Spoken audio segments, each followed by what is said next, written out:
Getting ready to welcome a special guest on. Before we do so, this was something that I had designed to address right off the top of our show, but we had such an incredibly busy morning that we didn't even have an opportunity to do so. As you may have noticed, I was off on Thursday and Friday, and I returned with a bit of a healing scar on my forehead, right on my brow here. Now, contrary to popular belief, I did not trip and fall in the live Impact News studio and hit a monitor, creating this situation. What happened is I went to see my dermatologist. My dermatologist noted a lesion that I had. We had a piece of that lesion sent off to a lab to be checked for anything that may be suspicious or worrisome. It did come back with some concerns that it would have a relatively high chance of turning into melanoma, and so I had that removed then by a plastic surgeon, and it's something that people deal with each and every day, so we wanted to use this as an opportunity to talk about it here on the stream, here on the show. So now we welcome on the perfect person to do that. Melissa Alcox joins us now, a dermatology PA, a physician's associate, right here in Virginia Beach. Is that right, Melissa? It's first of all, it's nice to meet you. Yes. I'm Connor. Thanks for joining us. And you work right here in Yeah. Virginia Beach, correct? Yes. Good morning, Connor. Your scar looks great. Looks like you have some Aquaphor or something on it to keep it protected. Yeah, my name's Melissa. I'm a dermatology PA. I've been in the dermatology field for 19 years. So I'm very passionate about sun protection and taking care of your skin. And you called that exactly. That was really impressive. That's expert work right there. I do have Aquaphor, very specifically Aquaphor on it. I've been using Aquaphor pretty much since the day that I got it done. That was the suggestion from the surgeon, Aquaphor or Vaseline to sort of protect it. And we can talk a little bit more about the process as well. I want to just very quickly start with your background a little bit. How and why did you get into this field? I got into this field because I had a family member who had cancer, so I became interested in the medical field. And then in my rotations in PA school, I just love dermatology, especially being here, growing up at the beach, surfing, going to the beach, lifeguarding, all of that. Taking care of the skin and sun protection and treating and diagnosing skin cancer is a very, very big passion of mine. Yeah, awesome. I mean, it sounds like it. I love to hear your passion for the topic. Let's start just before we dig into anything that I've got going on. Let's just start with sun protection. How Yeah. important is it to protect yourself from the sun? We've got the summer, like you said, summer coming up here in Virginia Beach. Everyone is in the sun all weekend as much as they can. How important is sun protection for the health of your skin now, the health of your skin in the future, and what are the best ways to protect yourself? So I always tell my friends and my family members and my patients that the best sun protection or the best sunscreen is the one that you will wear because the one that you will wear will give you some protection. But you cannot rely completely on just using sunscreen or sunblock because it doesn't block 100% of the rays. So I usually recommend choose a sunscreen that has an SPF of 30 or higher. Reapply every 1 to 2 hours based on if you're going to be sweating or in the water and if it's going to come off. I also recommend that you're wearing a hat and UPF clothing. And even what I like to do is I carry a UV umbrella with me wherever I go so that I have a little mini sunshade. But the main thing is to not get too cocky or comfortable because even if you're wearing sunscreen completely 100% the right way, you're not using it the right way. The way that they studied sunscreen was in a lab. So we're not lab rats, we're people. So we sweat, we don't apply completely. So your best bet is to do the best you can with UPF clothing, sunglasses, and sunscreen reapplying as much as you can. And I know that I have some friends, and I'm sure we have plenty of viewers who are going to say, hey, I want to protect my skin and I love all of the advice and I want to practice that as much as possible. I also really appreciate getting a nice tan over the summer, a nice natural tan. Do you have any advice for people who want to hit that balance? They're like, I want to be safe, I I want to be healthy, but I do want to get a little Yes. color. I do. I mean, so when you get a tan, that's your body's way of protecting itself from burn. So there's no such thing as a healthy tan. And depending on your skin type, that sort of depends on how quickly you will get a tan. But the truth of the matter is in the summer in Virginia Beach, you're gonna tan no matter what because of the reasons I already discussed, how you can't 100% protect yourself from the sun rays. So technically, there is no such thing as a safe tan. That's your melanin freaking out and trying to prevent you from getting a sunburn and prevent you from skin cancer. Yeah, and I think that you make the best point, which is don't worry. You live in Virginia Beach. You are going to get tan. It's going to happen. You do not have to delay or decrease any of your protections in order to do so. And I love the way you frame that is that tan is your body protecting itself. So take heed of that as you try to, kind of get that aesthetic that you're looking for.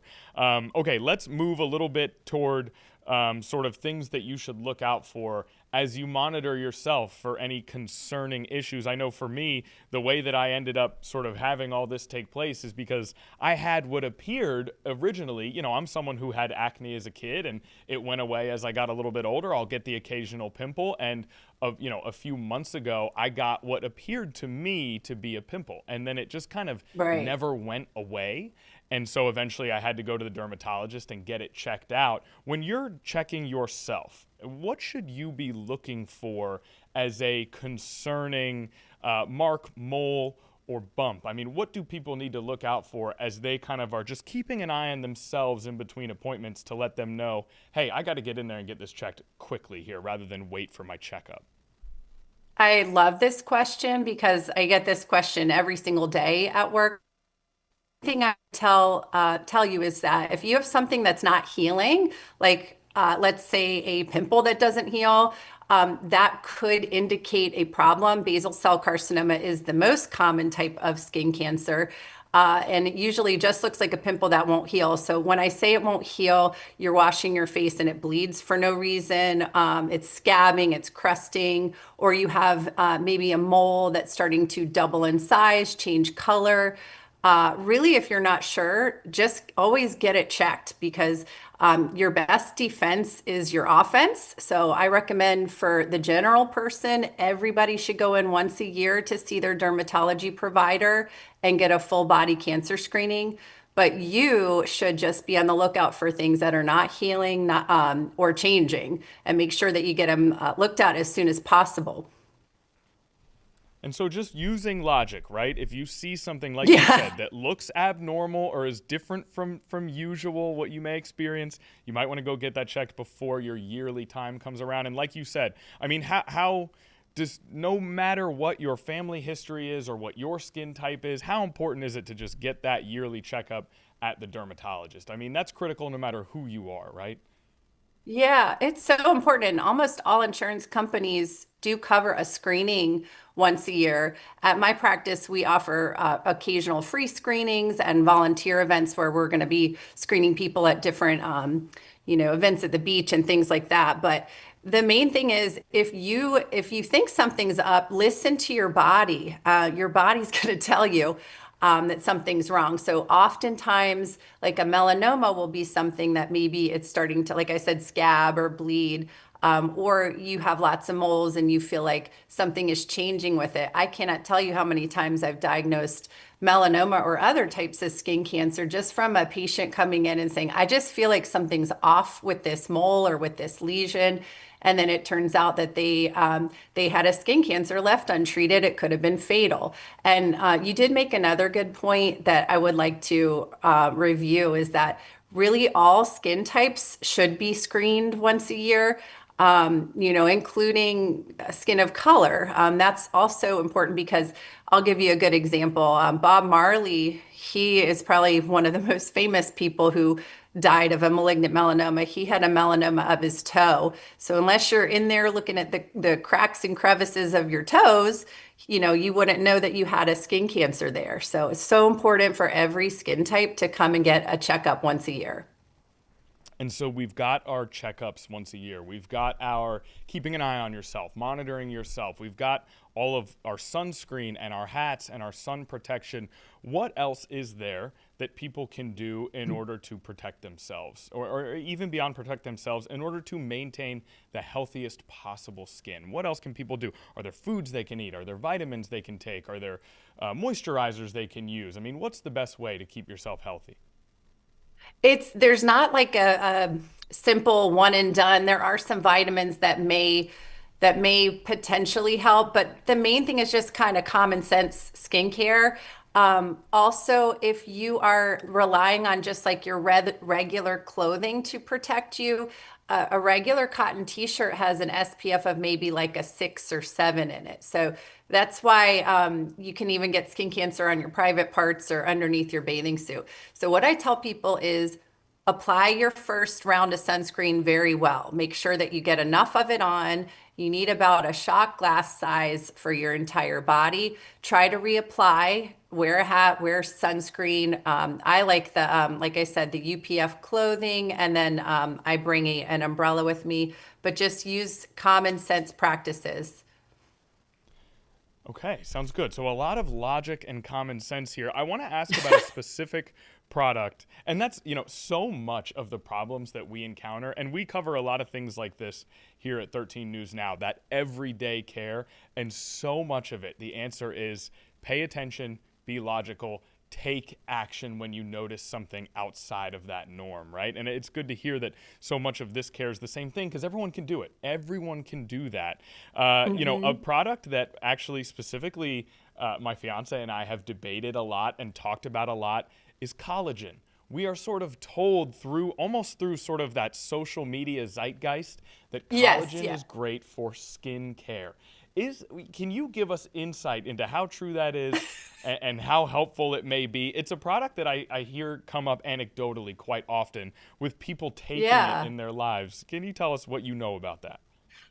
Yeah, I think it's a trend. I think it's largely a gimmick. For the most, I would say for the average person, you're getting all the protein you need from your regular diet. But if you're deficient due to some type of GI condition or medication or malabsorption problems, then maybe you do need a supplement. The other thing is if you want to do a collagen supplement or powder, it's most of these are relatively safe. But I would say a large majority of collagen you are excreting through the feces anyway, not to get gross, but a lot of it you're not really absorbing. So it's more important that you're having a healthy diet that has a balance of digestible, edible protein. So I tell people collagen powder is great if you can find it in your budget and your time. Go for it. If you can't, just make sure that you are eating a well-balanced, proper diet. Listen, when you're talking biology, you got to get gross sometimes. Don't worry about that. We welcome that here Yeah. on Live Impact News. I'm also in studio with producer Samantha Spinacci, who I think you've communicated with a little bit. She has a question as well, so I'm going to have her jump in here. Yeah, so you were talking about different skin colors and how you should still protect Yeah. from the sun, and you were mentioning that a lot of people with darker skin tones find melanoma in places that are not exposed to the sun. So what should people of color be looking for? How should they be kind of doing self-inspections to find those spots? That's a great question. I mean, same thing as any skin type.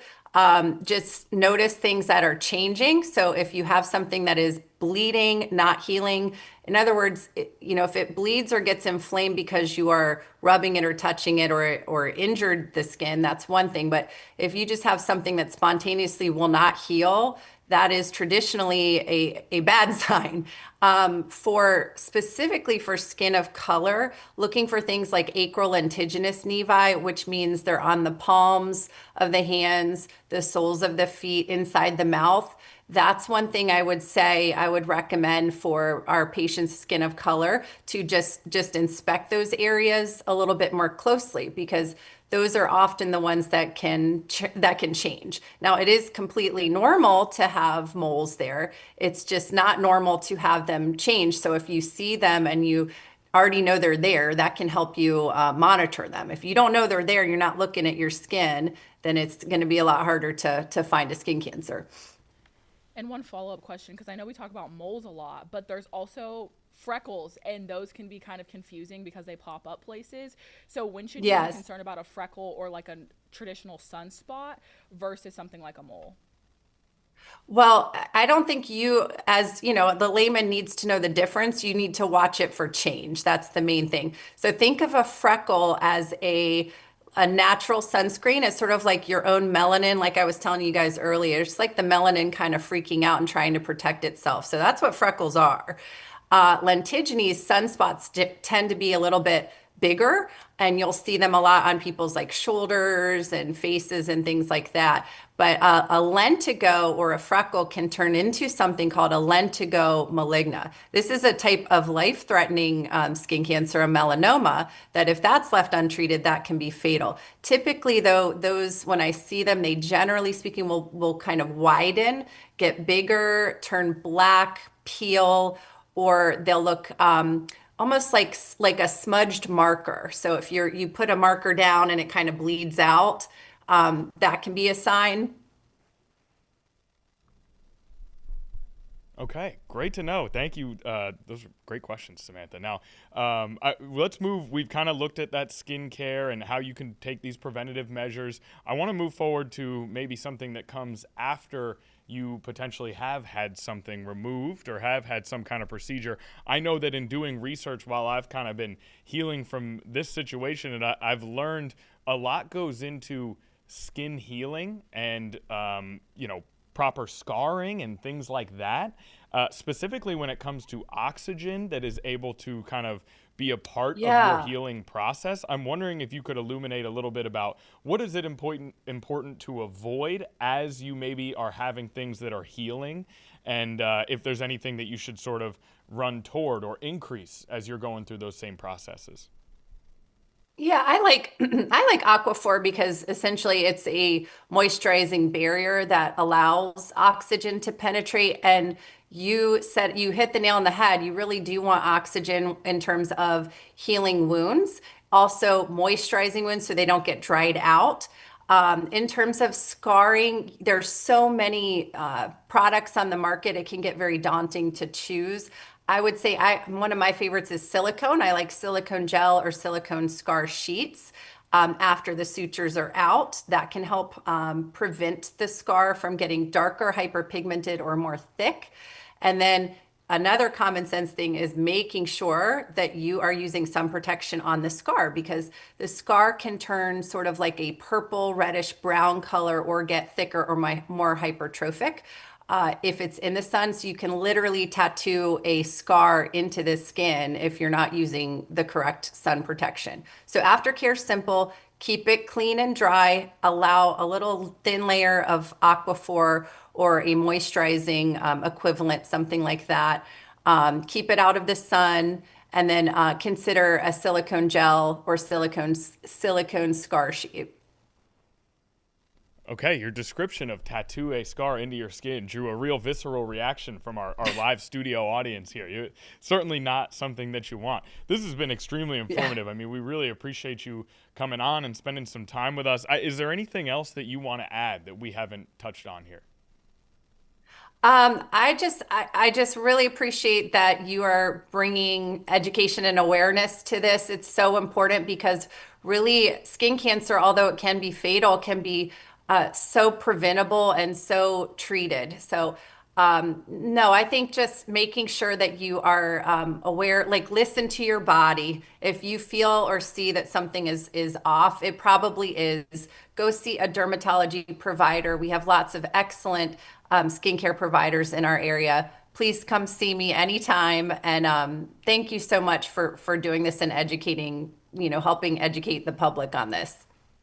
Absolutely. Thank you for helping educate the public on this. We appreciate you coming on, and we'll certainly reach out if there's ever a time where we kind of encounter another set of these questions. That's Melissa Alcox once again joining us today. We really appreciate it, Melissa. Thank you. All right. So Samantha, did you see that? How right off the bat she identified the Aquaphor? I didn't even know that you could see that. She said, looks like you got some Aquaphor on. So great to get to talk to Melissa Alcox once again, a dermatology PA, a physician's associate who was able to give us a little bit more insight into not only how to protect yourself, but in sort of information about how to heal as well. So a lot of great stuff there, and just an opportunity for us. We try to take advantage of the opportunities when they come about, and a good chance for us to do that here on Live Impact News. So